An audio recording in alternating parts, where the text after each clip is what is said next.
I got to talk about the game last night. It was another dominant performance by the 49ers. But what was my grand revelation? The Niners are the most dangerous team in the NFL. Now, don't get it confused. I did not say best. That's still the Philadelphia Eagles. But they are the most dangerous because their highs are higher than anybody else. They're the most dangerous because of DeMeco Ryans, the most dangerous defensive mind in all of ball. My former teammate, a star-studded middle linebacker, but now he's a brilliant mind as a defensive coordinator, allowing only 15 points per game. But most importantly, you're dangerous because of the freakazoids you have on a squad. See, dangerous is dependent upon how great can your greats play. And these dudes have George Kittle, Trent Williams, Fred Warner, Deebo Samuel, Christian McCaffrey, and lastly, Abosa. If you have those kind of freakazoids, then your highs can simply be higher than every other team. When you think about teams like the Buccaneers, they got some guys, Mike Evans, Tom Brady. When you think about the teams like the Bengals, they got some freaks. The Eagles, even the Eagles, they got plenty of freaks. But the Niners have more than them all. The most dangerous team in ball. Let me head to the desk to weigh the opinions of these other brilliant and beautiful minds. Joy Taylor, yes. You are up first. Good to see you, Joy. You too. I mean, it's always good to see you, but particularly on this Friday. Are the 49ers the most dangerous team in the NFC? Most dangerous. Most dangerous. No, they're not. I love the 49ers. I'm on board. I'm on the bandwagon, guys. Finally. It took a while. It took 8 weeks. Me a little while.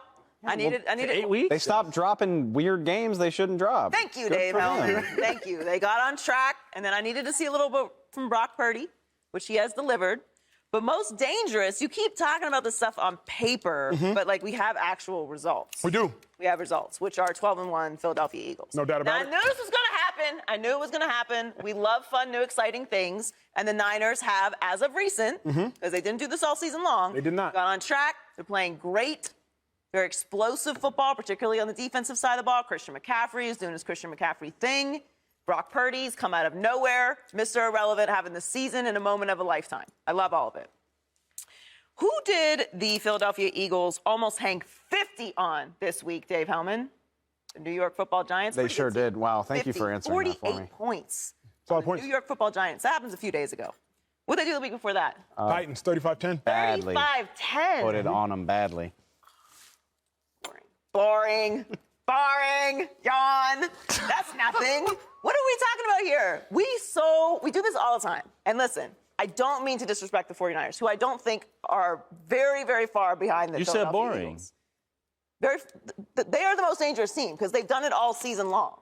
They just whooped on the New York Football Giants, almost hung 50 on them. And we are more excited about what happened last night. I get it. It's new. It's fun. Exciting. But let's not disrespect the team that's been doing this all season long. So here's why I think the Eagles are the best, Will Blackmon. I don't think they're the most dangerous, but I think they're the best. I think they are the best because the Eagles' lows are still higher than another team's lows. When I think about it in track and field, I think track and field is the purest of all sports. When you want to talk about maybe the best 100-meter runners, if you want to talk women, you have names like Shelly Ann Fraser-Price. When you talk about the most dangerous, better mention Sha'Carri Richardson. Most dangerous, better mention FloJo. But when I think about best, I think about how consistent are you? How many great performances do you put up? When I say dangerous, how high are your highs? Yeah, I keep touching that suit. You're going to be all right.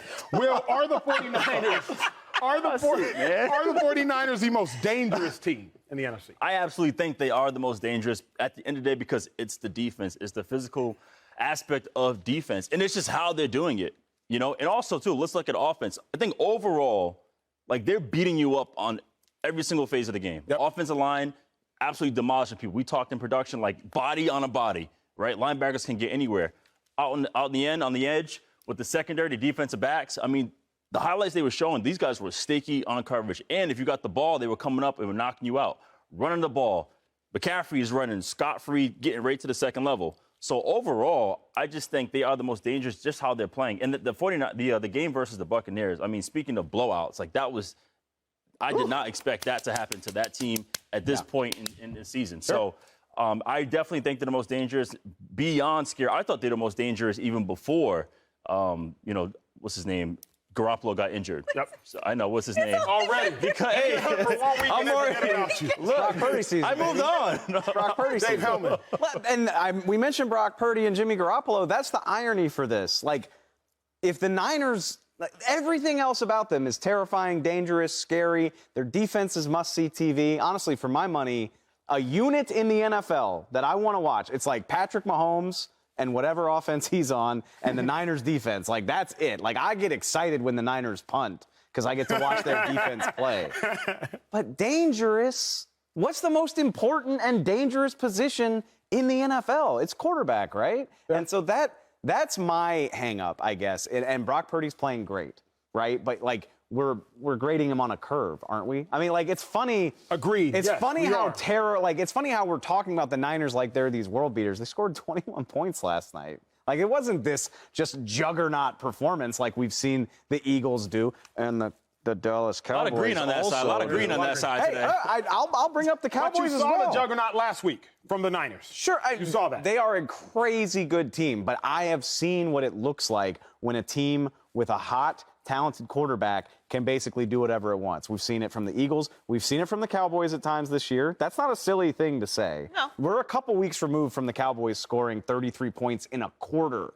That's dangerous. That is dangerous. So I'm very impressed with the Niners, and I really don't want to say anything inflammatory about them because I know how this goes. They do it every year, right? Like, I don't want to bet against them making a run, but I can't go all the way. Jordan, where do you stand in regards to what Dave had to say? I mean, I think that's accurate. Now, we've spent the past few days arguing about how, basic Jalen Hurts is and how amazing the team is around him. So I think for some people, they would say that that's incorrect, that Jalen Hurts isn't better than Brock Purdy, which is, of course, an outrageous and irrational thing to say. Said that? Correct. Yet it will happen. It will be said. It might happen today. With the Twitter fingers. Joey's Michael Jordan. She's just making up stuff. Somebody said he was. No, it's going to happen. Do you want to bet? How much do you want to bet? And I took that personally. Yes, I did take it personally. Jalen Hurts has done it all season long. Listen, you're absolutely right. The 49ers defense is generational. We haven't found a nickname for them yet, so I guess we should probably get working on that because this unit looks like something. You said it in the meeting. They look like they're playing a different game. Sometimes you get this in college where Georgia's defense last year. Yeah. You're like, that is a different sport than what is being played by everyone else in this field right now, and that's really hard to do, particularly at the NFL level. But the most important position is quarterback. Yep, for sure. And whether people are going to try and argue this, because Micah kind of already started it, Jalen Hurts is better than Brock Purdy. Absolutely. Now, in one game, if they match up in the NFC Championship game, how it will go, we will find out. But that's not I don't feel like that's an outrageous That game would, if 49ers won that game, it wouldn't change my mind. No. Let me ask you this. Let me ask you something and hopefully change my mind. What year did you win the Super Bowl? 2011. 2011 with what team? New York Giants. New York Giants. Who were the star-studded players on that team? It was Eli. Yep. Victor Cruz. Yep. Hakeem Nicks. Yep. Ari Manningham. Yep. A defense. Go defense for me. We got Osi Umenyiora. Yep. Matthias Kiwanuka. Yep. Antra Roll. There. When you think about the reason I ask is because when I think about danger and most dangerous teams, I always think about who has the most best players. How many guys do you look on their squad and you go, oh, yeah, we had JPP. How many guys do you look at Jason Pierre-Paul? How many guys do you look on that squad and you go, oh, they're 1-1? I remember playing the Seahawks in 2013. I said, oh, they got Richard Sherman. Oh, they got an Earl Thomas. Is that a Cam Chancellor? A Marshawn Lynch? Like, they just got 1-1 guys. Now, we came there with our LeSean McCoys and our Jason Peters and our Deshaun Jacksons, but they had more 1-on-1 guys than we did. When I think about this Niners team, the reason they're just so dangerous to me and the most dangerous team in football is because you can't make Nick Bosa's. Nick Bosa's just like you are graced with. Fred Warner's. Trent Williams's, Christian McCaffrey's, George Kittle's. The Niners have so many one-of-one talents that if those one-of-one talents decide to go crazy, Deebo Samuel, there's really nothing you can do to stop it. George Kittle had a 54-yard touchdown reception yesterday by a tight end, 1-on-1. I do not think there's a tight end in football who could have gone 54. And don't say Travis Kelce. He's the greatest catching tight end. I will say Travis Kelce. I think Kelce would have got caught. Personally. No way. He has shown that he can catch Kelce screens and take it 80. Like that all the time. Sure. I personally think Kelce would have got caught. You got an iPad. Go to YouTube. I'll go there in a second. But when I think about one-on-one dudes, the Niners have so many of them, Will. That's why I'm like, oh. Okay, go ahead. That's why I'm like, this is why, and it's going to sound like I'm slandering the Niners, and I'm not. But this is why I bring up the Eagles, because we are getting excited about the Niners, which they are exciting. But, like, they're the only talented team. They're the only team now with one-of-one guys. With that many, yes.